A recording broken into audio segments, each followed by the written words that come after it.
The Group 2 John Feehan Stakes is named after the original landowner of where the Moonee Valley Racecourse is now located, but from 2005 to 2018 was named the Dato Tan Chin Nam Stakes. Dato Tan Chin Nam, away.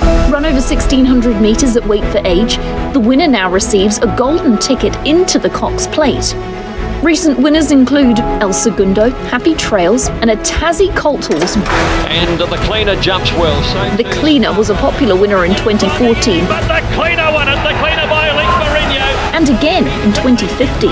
And too good for them, the Cleaner by 2 lengths to Bagman Dibyani. Icons of the Australian turf. Better Loosen Up, Sunline and Northerly all took out the Feehan Cox Plate double. Away. And Fiorente jumped pretty well. While Fiorente won the 2013 renewal on his way to Melbourne Cup glory. Here's Fiorente storming. Spacecraft still hanging on. Ladari dives with Fiorente. Fiorente the outside. I reckon he's nailed him. Yeah, it's got a great honour roll, isn't it, Katie? And, well, this is going to be a really interesting tactical battle. Yeah, it will be. And Craig Williams being on the favourite, Mr Brightside, does his form so well. I think that he will probably take up the lead. Earlswood won't be too far away, but obviously I don't think he'll have the speed to be able to lead Mr Brightside. No doubting that. Maybe we'll follow the money. Who's the market mover, Days? No real surprises here, Richo. Mr Brightside will be the market mover into $1.65 and absolutely crunched here at PointsBet. Dean, at that price, do you bet or no bet, or do you have a little spec on your Caulfield Cup tip? I've had a little spec on my Caulfield Cup tip, Richo, in Inspirational Girl, but the market's saying maybe another day for her, but she's such a good mare and she's got such a good turn of foot for weight for age racing. That can often be a great thing. So I think if they go steady here and it's a dash home, she might be the best equipped. But if Craig Williams uses his fitness on Mr Brightside, he might be too good again. But promises to be a great clash. Yeah, it's going to be interesting. We're all going to be playing jockeys today here, Katie. Yeah, we certainly will be. I'm with Dino, Inspirational Girl for mine. I just hope that Jai really just parks himself right on Mr Brightside's girth, and I think she's got a better turn of foot than him, so we'll see. Bruce, is that odds on look on for you? Probably. I think he'll win. I think he's under the odds. I don't think there's much between him, Inspirational Girl and Earlswood. 73rd running of the Feehan Stakes.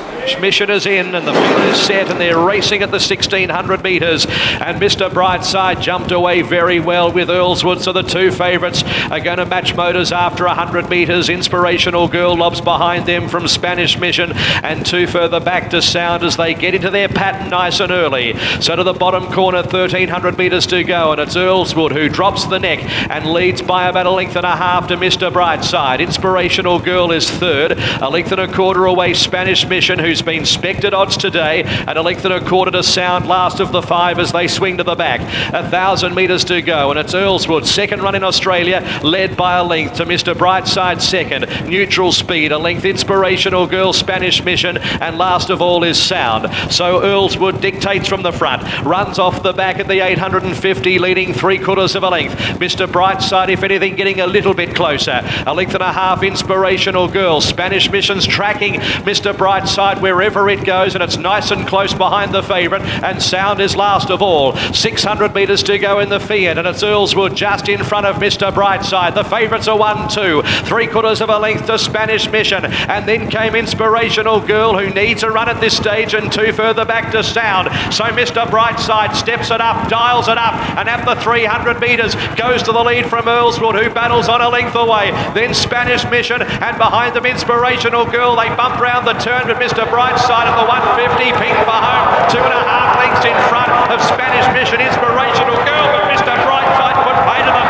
and it's race clear, and Mr Brightside won at 4 lengths. Inspirational Girl, Spanish Mission, Sound for fourth, and Earlswood was last of the five. They've got some thinking to do now. So they're the supporters of Mr Brightside. We saw that great story with Ben Hayes and, of course, JD at that wonderful Euroa property, so the boys can really celebrate. This is a big win for them. Grace there as well, Grace Ramage. So first thoughts, Caitlin, I'm thinking really impressive. I mean, dominant, absolutely dominant. So now they can really pick. They're in the Cox Plate. They deserve to be there. I know they wanted to go to the Caulfield Cup, but that extra $1 million for winning a Cox Plate, he's a major Cox Plate contender, I reckon, now. Yeah, especially the way that he got around the valley. I love that when he balanced up, he just really put pay to them too, didn't he? That last little 100 metres, he just said, catch me if you can. He was just so impressive. That'd just be a big relief for Ben and JD Hayes now having that option, and now where to place him is going to be the challenge. But they can take a deep breath and know that they are in the big dance, and that is the Cox Plate come the end of October. An inspirational girl. I don't think she got around the corner that well, Richo. She seemed like she travelled into it, and then once she balanced up, she hit the line okay. Spanish Mission was excellent, I thought. That was a great run from him. And Sound also.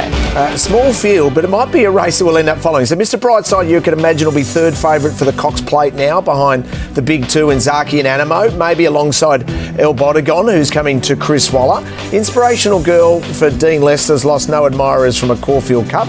Spanish Mission will go to a Melbourne Cup. Sound will probably win the Zipping Classic yet again, and probably the only one that would be sitting there thinking, oh, bugger, would be Maddie Raymond with Earlswood. You'd be a little annoyed about that, thinking maybe that wasn't what we wanted to see first up, but hasn't been beaten too far by a horse like Inspirational Girl, so maybe a Caulfield Cup for Earlswood. He did race a little bit fresh though, didn't he? Probably just needed that run, and now she can plot a path. She's a great trainer down there at Warrnambool, but they'll be thrilled with Mr. Brightside coming back to scale. Look at him pricking his ears. He's pretty wrapped, isn't he? And Craig's wrapped as well. Last time he won this race was for the Hayes family back in 2008 with Guillotine, when David was the trainer.